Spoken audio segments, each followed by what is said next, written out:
Good evening, everybody. Welcome to episode 4 of the Argo Bounce live audio show with co host Nick Small and myself. And thank you, everybody, for coming on tonight on this Friday, August 11th, 2023. Just waiting for my co host Nick to join us. We have a guest here tonight. His name is David Morasudi. I hope I didn't butcher his last name. I apologize. And he's a freelance editor at Sportsnet and also a co-host of the Locked On Leafs podcast, and he's also a reporter for the Toronto Argonauts. And I've known David a couple times from the press box in Toronto, in Guelph, and at Hamilton. So I'm going to talk to David about the Argos' first loss of the season last Friday, 20-7 to Calgary, and we'll see how they will match up against the Ottawa Red Blacks this Sunday night at 7 o'clock at BMO Field. You can get tickets at argonauts.ca, or you can watch the game on TSN, or listen to Mike Hogan and Ben Grant on TSN 1050, the radio network of the Toronto Argonauts. Good evening, David. How you doing? Good. How are you doing, Chris? Nice to be on. Thank you so much for coming on. I did get your last name right. I'm assuming. I hope. Yes, you did. Yes, you did. You got it right. Okay, no problem. I always try to pride myself on getting guest names right, especially. So, okay. How are you doing tonight, David? Oh, I'm doing all right. Preparing for the long-awaited return of the Argos at home. It's been a little while since we've been able in the press box over at BMO. 6 weeks. And the thing is, David, this has got nothing to do with the team, but the CFL. You're trying to reestablish the fan base in Toronto, and 6 weeks between games is it to me is a little too long. And hopefully they correct this for next season. Yeah, and I don't know if it's just the CFL thing. I know that right now things are a little hectic around the CNE grounds with the exhibition, the X coming up in a couple weeks. And it's not just and some people will blame TFC for it. TFC's hardly been there as well, so this it's something. I think there's got to be something else X related that kept the Argos out of there. But at the same time, yeah, I mean, you try to get these road games in. You try to capitalize, I think, for some teams on the summer schedule. We heard the CFL kind of say the summer schedules where a lot of these teams make their money, right? So it's 6 weeks is tough, especially because the last home game that they played was was actually a really good home game for them. And then it's like, well, now you're not here for almost just over a month. So that is a tough situation for any team. And I think, when you look at the last few weeks, I think being on the road so much might have had a little bit of an impact. Absolutely. And since I have you on here tonight, I'm going to be honest. I didn't see the game last week because I was covering the Buffalo Bills scrimmage practicing game in Orchard Park, New York.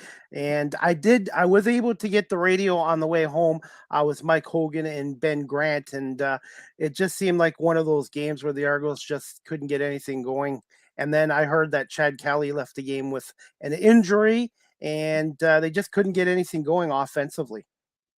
Yeah, and when I talked to Ryan Dinwiddie after the game, and I even talked to him a few days after, he kind of just said the offense didn't have any energy.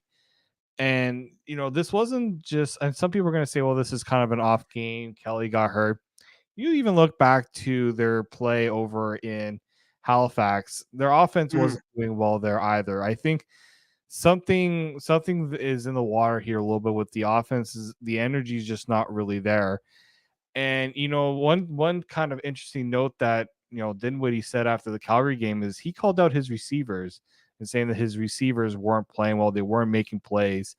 They got to step up a little bit and make life a little easier for the quarterback. Cameron Duke's got a lot of flack. I'll use that term after that game. A lot of people were not thrilled with how he played in relief, but his receivers, as Dinwiddie said, didn't really help the cause in a lot of ways, right? No one went over 100 yards. Cam Phillips had 94 yards, but a majority of that came off of one play in the game. So I do think that this game should serve as a bit of a wake up call for this offense. Now Kelly is going to be back, barring. I mean, Dinwiddie said barring any setbacks, but he's practiced full all week. I don't see, unless something randomly happens. A lot of Argos fans should be knocking on wood that doesn't happen. But Yeah, I think this offense has gone a little stagnant the last few weeks. If you're looking around the league, defenses, this is when defenses start to tighten things up. They get a good understanding of what how offenses operate, and this is where the Argos offense now needs to kind of rejig a little bit, try to revamp and get themselves back on track because it hasn't looked very pretty. I agree. And the game against Saskatchewan, it was really the defense and the special teams that kind of were the impact in that game. And one thing I wanted to ask you, David, what were your overall thoughts on the defensive play against Calgary? 20 points obviously isn't too bad, but just quick thoughts on the D against Calgary. Yeah, I think, Calgary had a very, their game plan was pretty basic, which was keep everything short. Don't give the defense a chance to really make that many plays. And just like I said, it was almost a copycat of last year's game in Calgary where they just ran the ball until, the run wasn't working. And in this game again, the run was working. And so they took the pressure off of Jake Mayer. The defense, I didn't think they played bad. They kept the game close, but the problem was the run. They weren't able to get the offense back on the field as much because the running game that Calgary had kept that offense on the field and it kept the defense tired. So if you're the Argos, this is something. Yes, you had some injuries and some guys leave during the game.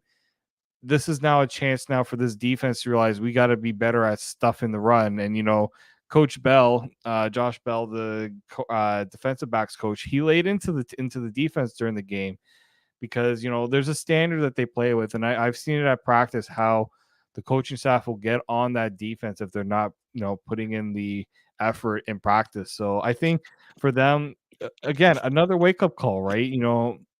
It's easy when you're everything's going right for you, you're winning games.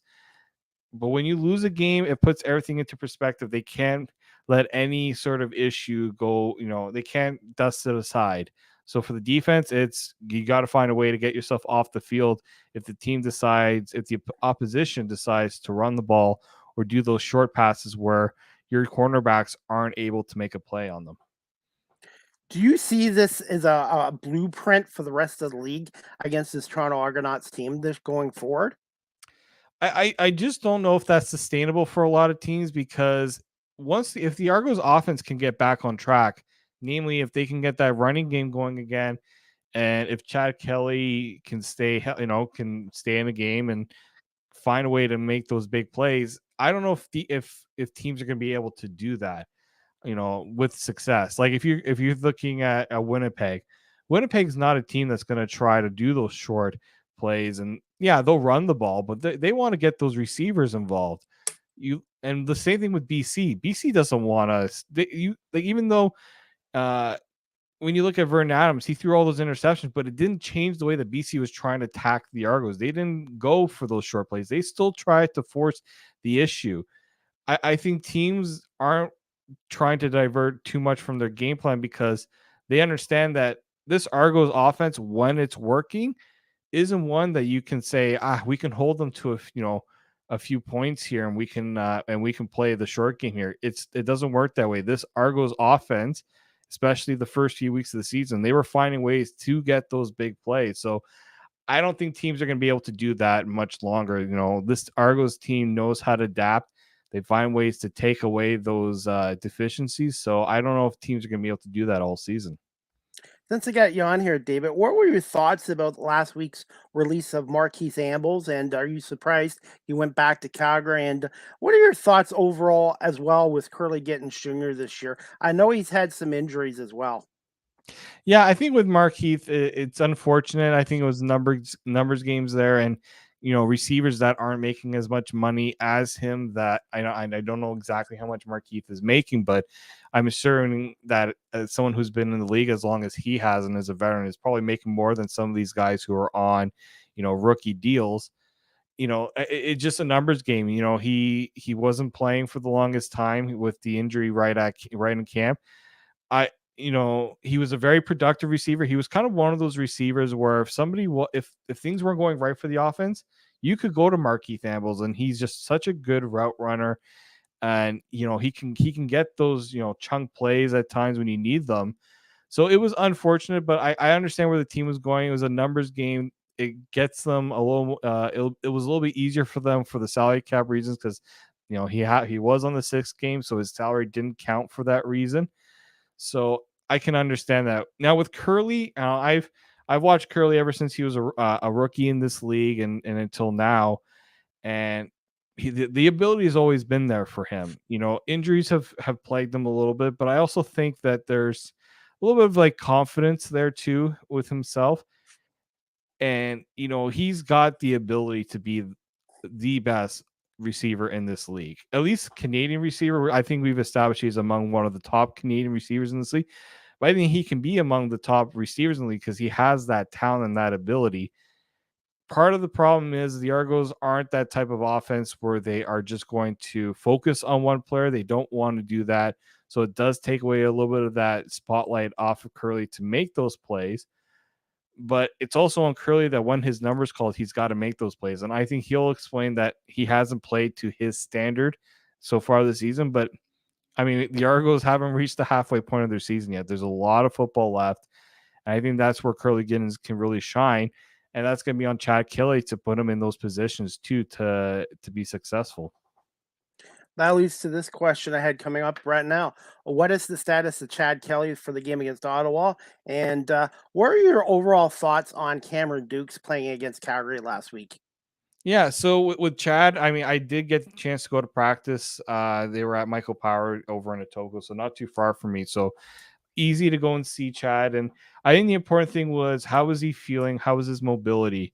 And that was something that when I talked to Ryan Dinwiddie, he said like it wasn't just that he hurt his ankle; it's how the ankle injury would impact his mobility because that's the calling card for Chad Kelly. You don't want to leave your quarterback vulnerable to further injuries because he's not able to move around and protect himself, right? So that was part of the reason why they didn't play him. He could have gone back in the game if they really, really needed him to, but you don't want to, risk any injury in a game that doesn't mean too much in terms of the standings right now. You don't want to harm the rest of your season because you want to get Chad Kelly back into a game that really he didn't need to go back into given the circumstances. So he looked good in practice based on what I was seeing. Sure, there's probably going to be some lingering effects. I haven't had a chance to talk to Chad Kelly about it, but I do know that the Argonauts. I know that Sean Bowen did get a chance to talk to him. It didn't seem like there was anything really hampering what he is able to do based on what I was watching at practice. And then with Cameron Dukes, what I liked about his and some people might disagree, but I think the important thing is they didn't try to change the game plan just because Cameron Dukes was in there. They didn't try to say, "Oh, now we have to kind of coddle the guy who hasn't, played a regular season game." They went and they tried to get those plays. There were some mistakes. He even admitted it. I'm going to be writing an article. I did get Okay. a chance to talk to him about what that experience was like, and people are saying, "Oh, he hasn't had a change. He doesn't look great. How can the Argos not have a better backup?"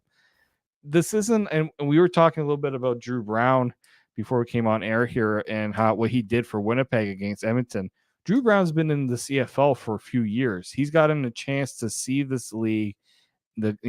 He's played a little bit too. This wasn't like he was just thrown into his first CFL game when Caleros went down. For Dukes, this was his first time playing in a CFL regular season game against starters at full speed, right? It's totally different than preseason where you're not always going up against, your opponent's top players, all their starters playing at full 100%. So I think for him, it was good for him to get that experience. There are some things that he is going to have to work on, but at the same time, the team didn't really help him a lot, right? The play calling didn't really help in terms of guys not being able to make plays for him. And, I think they got a little bit too impatient at times with, maybe instead of going for a big throw, in the red zone and leading it to that interception, try to put yourself in a position to get some points on the board, right? So things like that, they all culminate together. But I think, you know what, like, yeah, it's going to be tough if, knock on wood, you don't want to see Chad Kelly get injured again if you're an Argos fan. But Cameron Dukes kind of needed that experience a little bit there. And I think for him, he now has a baseline to work off of going forward. And what's your thought on their third string quarterback, Scott? And do you think they'll dress all three for Sunday's game against Ottawa, or just Kelly and Dukes? Yeah, I do think they have that'll tell us a lot about whether they feel confident in what Kelly's status is like if they decide to dress Brian Scott for this game. You know, in the preseason, it's so tough to really gauge how a quarterback plays just because of the situations and who he's playing against. But there was that game against Hamilton. He looked pretty good in that regard.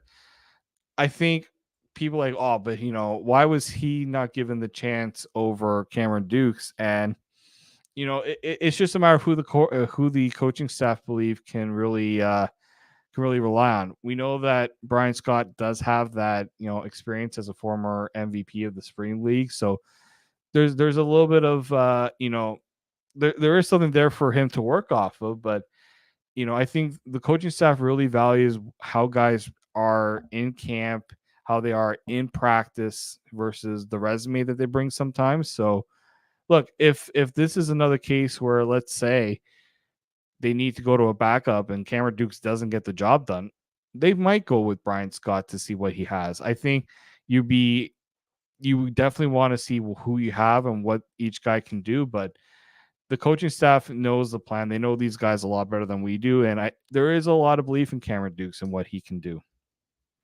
All right, and the injury report. I know Brinkman got dinged up, and Pickett as well. Any chance?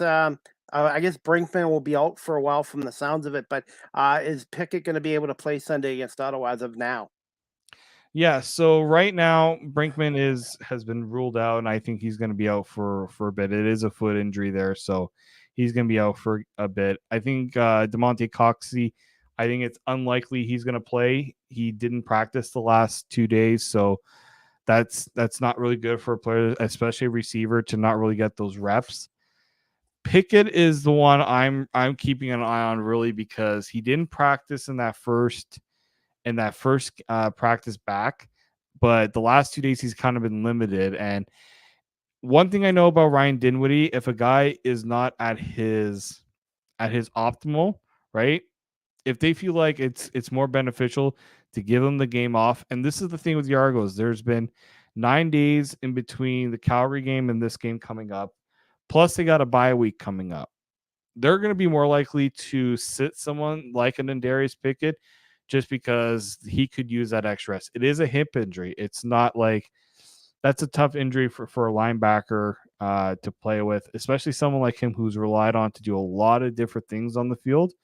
So I would lean, again, Pickett might say he's fine and he'll be able to go.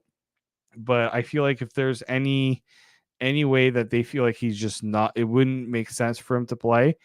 I would say that Pickett likely doesn't play. And, a lot of people have asked me about Enoch Mwamba. At practice, this is probably one of the first few practices I've seen Enoch do some laps up and down the field, really trying to gauge where that knee is. He's not going full out. So that something tells me that this knee injury that he is dealing with is going to take some time, right? 6 games was optimistic, but they're in no rush to bring him back, and he's in no rush to come back either. So I would say that those are sort of the injuries to keep an eye on. I think Pickett's going to be the one that I'm less likely to think that he's going to play, just because of the injury he has and the situation the Argos find themselves in. And what about one of the guys who's kind of been forgotten about, Maurice Cornell? Is he any closer to returning to the Argonauts? It doesn't look like it, just because him and Priester were both kind of they were really banged up. So it's not looking like they're going to be back. That we haven't really seen them a lot, right? And these guys need the reps, especially when you got defensive backs. If foot speed's not there for them, if they're not able to break with the receiver, they're not going to put themselves in that situation. So I think you're going to see those guys miss more time. How much more time? that's really going to be on the training staff to determine how they feel these guys will be physically. That those two are very obviously very crucial players, especially Cornell. I think one of their better coverage guys in a lot of ways. So I think this is a very tricky situation for the Argos because they would like both those guys back, but they just haven't had the reps right now. I don't think you're going to see them for the net for at least a few weeks until they get some meaningful practice time. And also, with having a 6-1 record right now, they do have a little bit of breathing space as well. I apologize. Something has come up with Nick, so I'm not sure Nick's going to be on here tonight. But David, are you still okay Yeah, talking for a few yeah. more Let's minutes? go. Let's A few go. more questions. Now, obviously, the game Friday against Calgary, the offense had their struggles. I always like to give the other team credit. Wouldn't you say Calgary defense did a good job as well? Give them a little bit of credit as well. Oh yeah, their defensive backs were really good in coverage. The plays they made, especially the interception, like those were tough one-on-one coverage that the Argos saw, and they thought they could get the one-on-one plays. You got to give credit to that defense for being able to do that. And again, the Argos want to run the ball, and they just were not able to run. The Argos weren't able to run like they've been known to do. Right. Every week, I look at the success of this Argos team, and part of it comes from their ability to hit 100 rushing yards in a game, and they were nowhere close to having 100 in this game. So it goes to show just how good Calgary was to take away the parts of the Argos offensive attack that makes them successful. One being the run game. The Argos like to break down a defense by having those runs, AJ being able to find the holes and break for those long runs. They just were not there for them. So I think for Calgary's end, they should feel very happy about how they played defensively. Like that's probably one of their better defensive efforts of the season from what I've seen from them. It also helps that the defense wasn't put in tough situations because their offense wasn't turning the ball over. Right. I think that was the important one is that that offense played clean. Good. Again, Jake Mayer didn't do like everyone was talking about how good they were on offense. Like Jake Mayer went 22 of 24, but he didn't throw many deep passes. He wasn't testing those Argos defensive backs. On the other hand, the Argos, even with Dukes in the game, they tried to test that Calgary secondary. And I thought Calgary should have had at least 4 interceptions in that game. And a lot of them were just uncharacteristic drops. So, like the Argos, that game could have been a lot more ugly for the Argos if Calgary made more of the plays I thought they should have made. I think there were actually more plays that should have been made in this game. So I think, yeah, Calgary definitely deserves credit. The coaching wise, they had a solid game plan. They knew exactly how to attack the Argos in this game, and that's something that the Argos are going to have to figure out because other teams are going to take note, as you said, and the Argos are going to have to make adjustments. It's just like baseball during a season. The more successful you are, and as soon as you lose a game, teams are going to just kind of like, okay, they did that, and it happens. You have to make adjustments during a season. So, all right, we'll get to our next question, David, and we'll move on to the Ottawa Red Blacks. What are your thoughts on the game Sunday night against the 3-4 Ottawa Red Blacks? Ottawa's a team that I've been high on this year. I thought, coming into the season, if they had a healthy Mazzoli, I thought they could definitely challenge for at least second in the division. Injuries have been tough. I do know that when you look at this season as total, they got a bit of a shot in the arm when Crum came in and led them to those couple of overtime wins. Now teams are starting to kind of figure them out a little bit there. But I think this is a team that you can't take lightly at all. And I think for the Argos case, you're gonna have to watch this. You know, you're gonna have to watch the rushing attack. I think they're gonna use Crumb's legs a little bit more than usual because throwing the ball. I don't think they're gonna want to test this Argos secondary as much as they want to. Yeah, Jalen Acklin. The Argos have had some issues with Acklin in the past. Um, I do think when you look at Ottawa, though, they're gonna try to use Crumb's legs and ability to elude the pass rush. Toronto's pass rush has been good, but they've missed opportunities because quarterbacks have been able to get away from them. So, I think Ottawa knows where they need to get better. I think they've had quite a few close losses. They've also, I think where Toronto can exploit them a little bit is their ability to protect the quarterback. They've allowed a lot of sacks, and they're not great at throwing the ball. Like they're not beating you through the air too much. It's those extra weight plays through using their legs. So that's going to be something that the Argos are going to have to take advantage of a little bit. Do you think they'll have a spy on Crum with his running ability? Yeah, I think the big one here is if Jordan Williams, he seems to be getting healthier. He has been limited at all as much as he was when he first got injured with that knee injury with the hamstring injury. So he's been practicing full. I think he's going to be the one that you're going to watch, and he's going to be on the quarterback quite a bit in this game. They're going to rely a lot on his athletic ability there. Um, you know, so I think you're going to see a lot of that in this game. I think they're going to try their best to, really keep the contain on the edge. They know that Crum's going to want to get out of the pocket in some way. So it's going to be on those linebackers to really help that defensive front. And with Brinkman out, that's going to be tough. That's a tough injury for Toronto here. It looks like Costigan will be back in, so that's a good thing for the defensive line. So a little bit of give and take there. The Argos are going to have to find a way to make sure that Crum can't get out. And I think Jordan Williams is going to be one of those guys to step up in that situation. All right, and that leads to this question. You've already answered the first part of it about Dustin Crum. Who are some other Ottawa Red Black players to watch out for this game on Sunday against the Argonauts? Yeah, I think you have to always look at who are the biggest weapons, right? Other than Crum, Ackland is always someone that you always have to be, careful of. I do know that Braylon Addison has been close. I don't think he's going to get back. I would have said Braylon Addison if he was healthy and ready to go, because we know that Braylon Addison has had some really, really good, productive games against Toronto. So I think the defense is going to be a tough one again. Ottawa's been able to keep teams at bay as much as possible. So I don't know if there's anyone specifically on the Red Blacks defense that you can really point out. They're just such a good unit altogether, right? They've got a lot of good,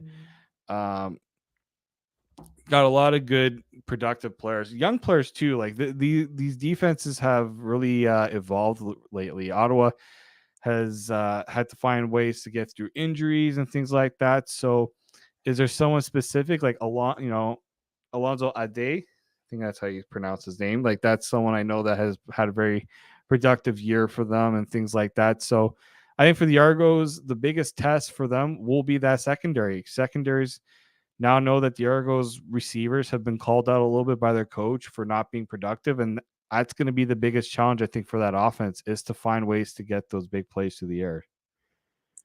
Okay, I think when they start out on Sunday night, I think they're going to try to establish the running game to open up the passing game. That's how I see it. Try to get AJ and Andrew Harris involved early, and then we'll open up the passing game.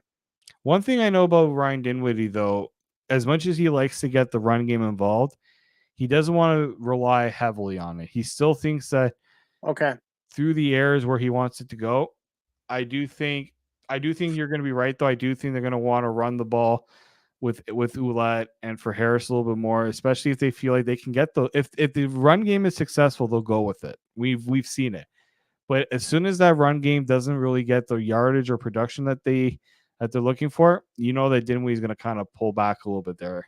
So they will definitely try to establish that run because they're going to want. Again, they're not going to want to put Kelly in that situation again where they're relying too much on him, especially, luckily he's been full and he's been fully participating in practice. There's not really that concern for his ankle. But again, you want to keep the flies off of Kelly a little bit here. And the best way, as you know, to do that is with the running game. Absolutely. And you had another starting quarterback in the league go down last night, Zach Collaros. Who knows how long he's going to be out? So I think over half the teams in the league have had their starting quarterbacks out with injuries. It's a big problem right now for the CFL, and a lot of people are saying, well, it wasn't a totally malicious hit on Caleros. It was still late, and he was down. He was going down. They got to find ways to protect the quarterbacks better. And part of it too is the coaching staff's got to do a better job of protecting the quarterbacks too. Too many times we're seeing quarterbacks have to, run for their lives a little bit, especially on that play with Caleros running around trying to make something out of what there was literally nothing for him to do on that play. And unfortunately, he made the wrong decision there. But teams have got to do a little bit of a better job protecting their quarterbacks. But I also think the league has to really start to crack down on these hits where the quarterbacks are in vulnerable positions and they can't protect themselves. Absolutely. And I think the NFL has done a better job with protecting the quarterbacks than the CFL has. Yeah, and I think NFL quarterbacks are also a little more aware of how they need to protect themselves. If you get a chance, go and watch that Netflix series about quarterbacks Hmm. to see it firsthand how these quarterbacks kind of talk about that challenge of, keeping themselves in the game, and especially when players are trying to take them out. All right. And we'll wrap it up. Just two quick questions to wrap it up with. What are some keys to a Toronto Argonaut win on Sunday night over Ottawa? Well, a big one is keep the plays positive, right? Keep the chains moving in some way, shape, or form. Don't have those negative plays, whether it's penalties, turnovers. The Argos got to keep the six going forward. Keep that defense on the field and keep them honest in this game. I think that's one of them. On the defense, you gotta really watch the mobility of Dustin Crum. He's gonna want to break free for some from big yards and big plays. And if you remember watching that preseason game against Ottawa, I think it was Tyree Adams was able to get some big yards using his legs. So that's something that the Ottawa coaching staff I think will try to exploit a little bit there. And yeah, I think the receivers need to have a bounce back game. I think there should be a lot more of a spotlight on how they played against Calgary. I don't think it really was talked about too much, and I think that's something that's going to have to I'm going to be watching out for a lot is who's going to step up among the receivers and make some big plays for their quarterback. I'm going to go with number 19, Gittins Jr. I really think he's going to have his first 100+ yard receiving game of the year. I don't think he's had 100+ yards this year. Has he had I don't think he has. Not yet this year. I mean, obviously we don't really know the stats too much unless you find stats like I do. I Yeah. find ways to get stats elsewhere, Yeah. but the most he's had is 69 yards. Against the Hamilton. He's had his targets. Yeah, the Hamilton game seemed to be a step in the right direction, but the following 2 weeks, it's been a total of 33 yards combined through 2 games. All That's right. not good enough for a receiver that you paid I think he's one of the highest paid Canadian receivers in the league. You need more than that from him. Absolutely. And just quick thoughts on the CFL games this week. Tonight, Saskatchewan, Montreal. Who do you see winning that game? And then Calgary, BC Saturday. And then obviously the Red Blacks and Argonauts Sunday in Toronto. Yeah, so I know just seeing that Fajardo isn't playing in this game for Montreal. He was kind of a late scratch there. So that's gonna be a tough one for Montreal without their starting quarterback. And Saskatchewan seems to really found some confidence with Mason Fine there. So I think better chance of seeing a Rough Riders win there. The Lions, again, I want to see how Vernon Adams is, right? I want to see is he going to be able to play without any sort of restrictions, right? Is he going to be able to operate that offense to the way that they need to? And so I'm that's a game that I'm looking forward to seeing how Vernon does.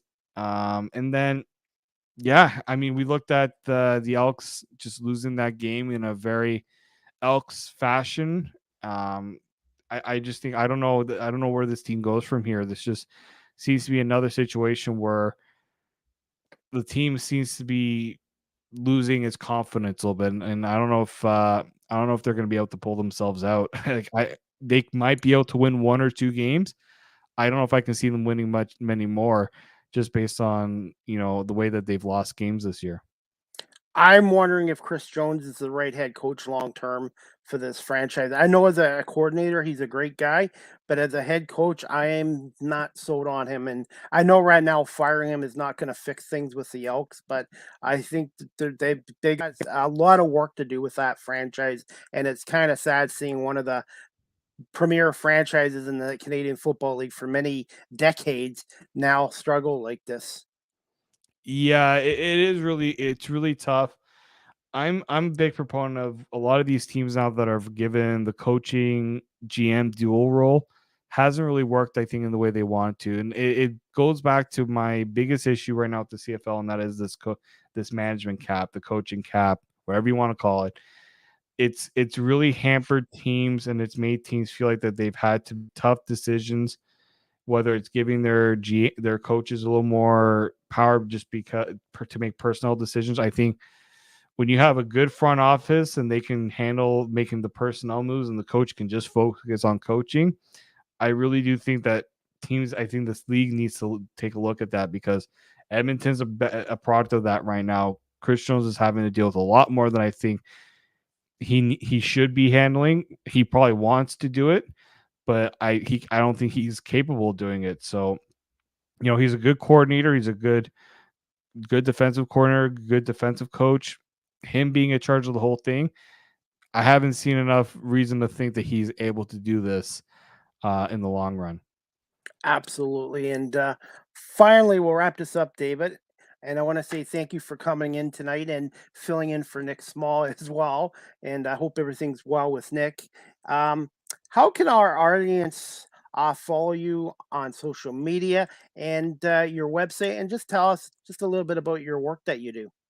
Yeah, so obviously go to if you go to my Twitter account, _Morsudi, that's where you're gonna find all of my tweets on the CFL. So you can find me there.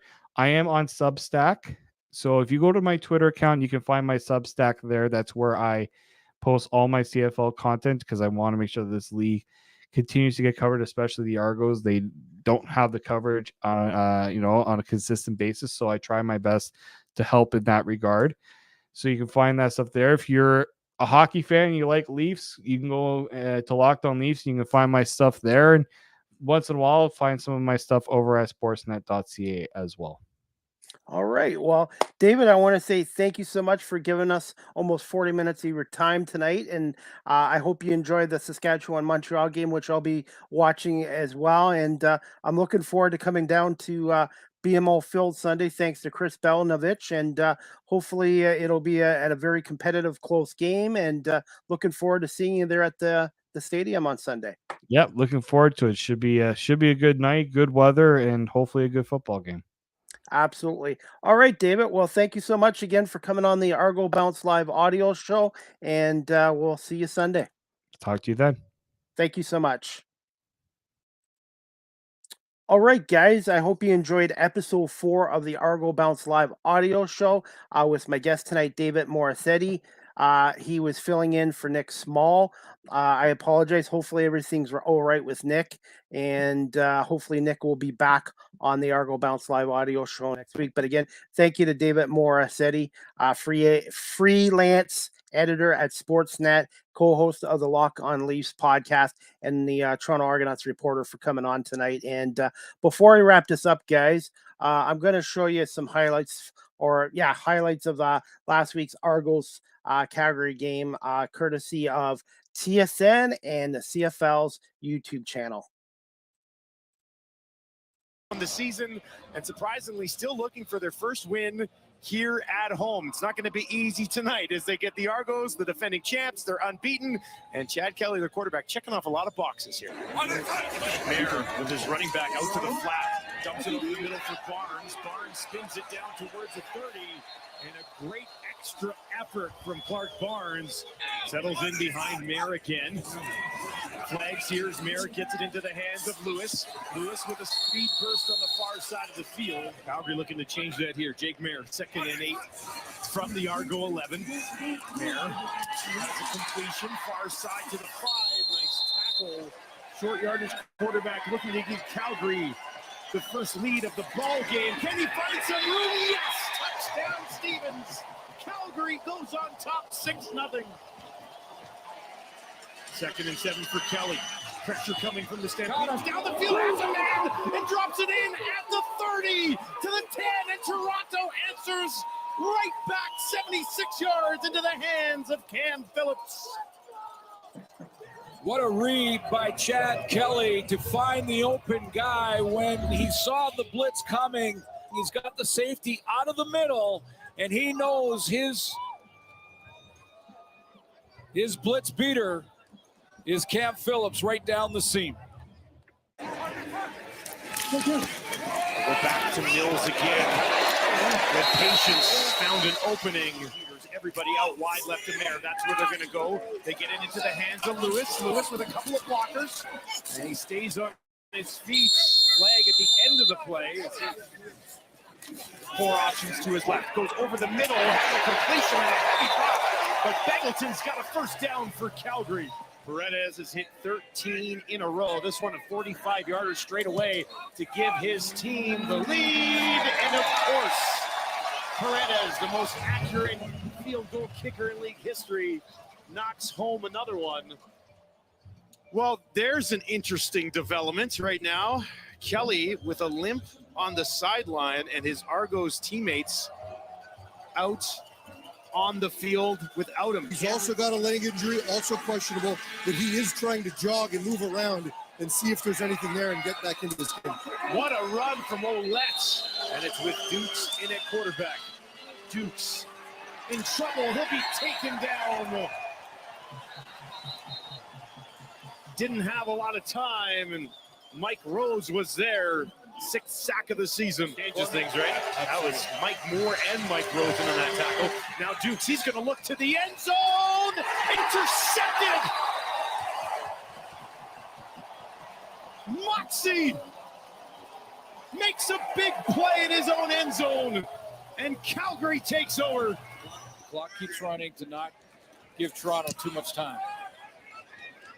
This guy might not need much time, though. He bobbles it, and it's going to trickle towards the end zone. Calgary trying to hop on it. A flag on the play. Touchdown, Stampeders. Are you kidding me? How will they sort this out? A mistake from Leak ends up in the hands of the home side. Plays, absolutely. Here's Mayer. They'll dump it off. Mills breaks one tackle, lowers the bull, pushing ahead, and he's got a first down. After review, that was roughing the passer on Toronto number 99. 15-yard penalty, automatic first down. He's made 14 in a row, and this one is up, and it is good. See that, the wages haven't gone up much. Here's Dukes, he's in trouble, and he will be taken down. Another sack for Calgary. So 2nd and 12 now for Mayer against an Argos defense that can certainly make plays. Concert coming, he's hit and hammered. Taken down, Jake Mayer. Blocked. All right, guys, that clip was courtesy of the Canadian Football League and TSN. Again, Calgary went on to win that game 20-7. Argonauts had 3 turnovers in that game. Kelly had an ankle injury, and they just couldn't get the running attack and the offense going. And give credit to the Calgary Stampeders. They came into that game last Friday night 2-5. They were 0-3 at home, and they haven't. That's franchising. Calgary hasn't had a losing season since 2007. And I thought they had a good game plan against the Argonauts. They made the plays. The Argonauts just made too many mistakes offensively, defensively. So it's on to Ottawa Sunday. So guys, I'm going to do my CFL picks. Saskatchewan, Montreal tonight. The game's underway on TSN. I got Montreal winning this, the home team. Saturday, you have another good matchup, a Western matchup of Calgary and BC. I'm going to go with BC being at home, so I'm going to go with them. And then the Sunday game, I will be there covering the game as a media member for the Toronto Argonauts. I think the Argonauts are going to rebound on Sunday night and beat Ottawa 31-20. I do think Ottawa is going to be competitive, and it's going to be a close scoring game, but I think the Argos are going to pull away 31-20. I think my key players for the Argonauts on Sunday against Ottawa, I think, are going to be AJ Ouellette. I think he's going to have a big game, and I think Curly Gittens Jr. is going to have his best game of the year on Sunday. So mark my words, Olet and Curly Gittens Jr.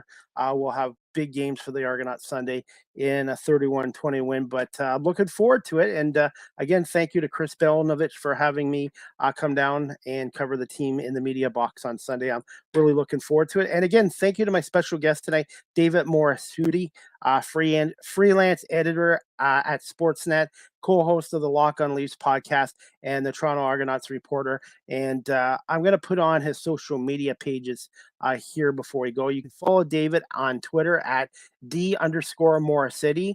And then you can check out his website at davidmorissity.substack.com as well. And he knows the CFL and the Toronto Argonauts as good as anybody in this league. So, all right, guys, my next live with CDP Sports Talk, season 6, episode 35, will be on Monday, August 14th, 6 p.m. with radio personality in Wingham, Ontario, and Rogers TV play-by-play announcer for the Ontario Hockey League's Guelph Storm, Ryan Drury. So Ryan's going to come on, talk a little bit about his podcast show, the Investigator Podcast, and also talk about being the new play-by-play voice on Rogers TV for the Guelph Storm, taking over for Steve Fitzsimmons, who's now in Nova Scotia running a racetrack. So Ryan knows the Guelph Storm as well as anybody and is a huge hockey and sports fan. So I hope you guys can tune in to Live with CDP Sports Talk this Monday, August 14th, 6 p.m. Eastern with Ryan Drury. And I will be on all our live stream and audio platforms as well. And I want to say thank you to everyone watching these thank you to everyone for watching the Argo Bounce live audio show on Facebook, LinkedIn, YouTube, Twitch, and Twitter. I know it's called X now, but I still call it Twitter. And also I want to say thank you to everyone that listens to this on my 14 audio platforms. And also thank you to Ryan O'Neill, the station manager at WQEE 99.1 FM in Metro Atlanta, the home of Southern Talk and Sports, for having this Argo Bounce live audio show on about the Canadian Football League's Toronto Argonauts. And hopefully my co-host, Nick Small, will be back on next week. Nick does a really great job as my co-host. I really appreciate his work, and he is a huge fan of the Argonauts and the Canadian Football League. And we'll just cross our fingers everything's okay with Nick. And again, I want to say thank you to David Morissity for coming on today. And that's about it, guys. I hope everyone has a great evening, great weekend. Enjoy the CFL games. Saskatchewan and Montreal tonight, Calgary, BC tomorrow night, and then Ottawa, Toronto Sunday night at 7 at BMO Field. If you want to get down there, argonauts.ca. And I do have an extra ticket as well. So if anybody out there wants to go to the game Sunday, I have an extra ticket, section 115, row 10, seat 15, I believe. And just contact me with a DM or whatever. So that's about it. Until Monday night at 6 o'clock with the next edition of Live with CDP Sports Talk. We'll see everybody here next week with another edition of the Argo Bounce live audio show with Nick Small and myself. And once we find out a date and time, we will let you know on social media as well. So again, everybody, thank you for coming on here and listening to the live audio version of the Argo Bounce show here tonight. And we'll see you next week. Good night, everybody.